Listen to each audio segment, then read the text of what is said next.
will be many people who will be listening to our conversation and they will have a question. Why is imperialism bad in general? Because that time is over.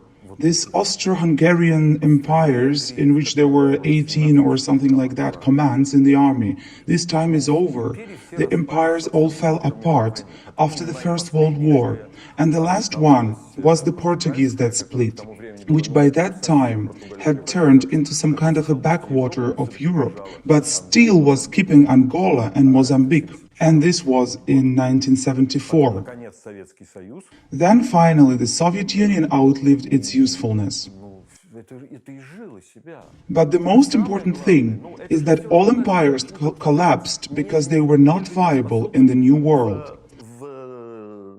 Like the British, for example, could no longer keep India after the Second World War. It was no longer possible to pretend that Australia and Canada were in orbit. And thank God that they were clever enough to let them go and at the same time maintain the mildest influence. And they continued to be a model of civilization, like Britain, for example. It was also not without problems, but in general, England now has a good reputation in India, Australia, Canada, and even Ireland, even though it was really terrible before. What do you think? Is this державность with us forever? That is it in our DNA, or does it depend heavily on the regime and the environment around? I think that of course it depends on the environment around, and I really hoped, and it seemed to me, that it was absolutely suicidal to get into such a story, such a situation again. I believe that after all, this is probably the last time. Well, it's not just possible anymore. This cannot end well.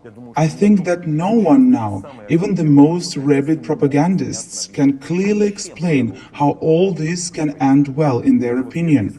Even if we proceed with some official position, well, it's simply not even clearly defined.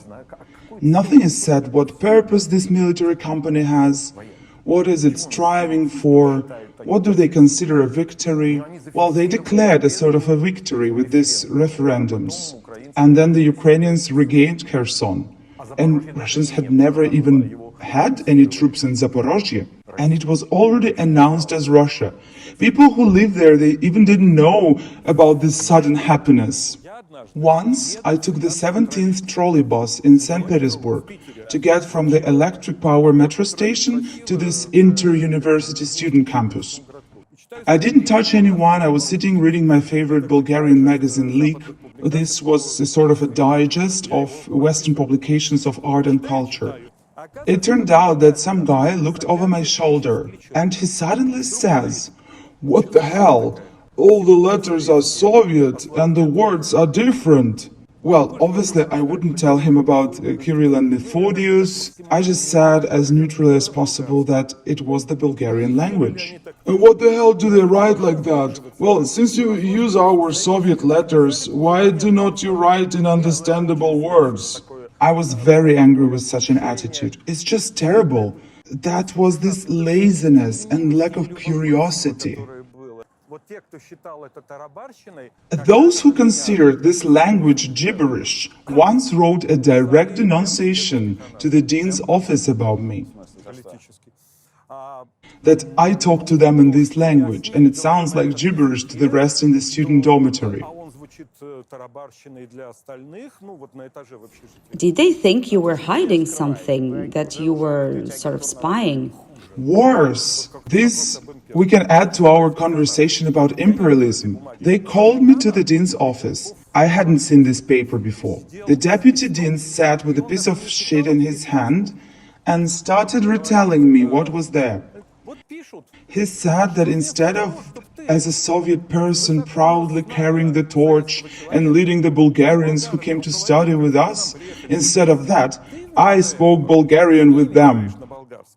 I kind of became like them, and I was in the common kitchen yelling in this incomprehensible dialect while cooking something and drinking Bulgarian wine. So you stooped to their level?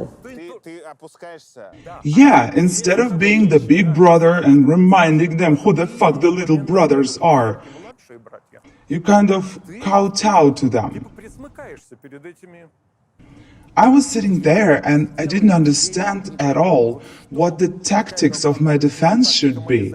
Could I have shown indignation? Describe the Soviet Union in 3 words. Lie, violence, chimera.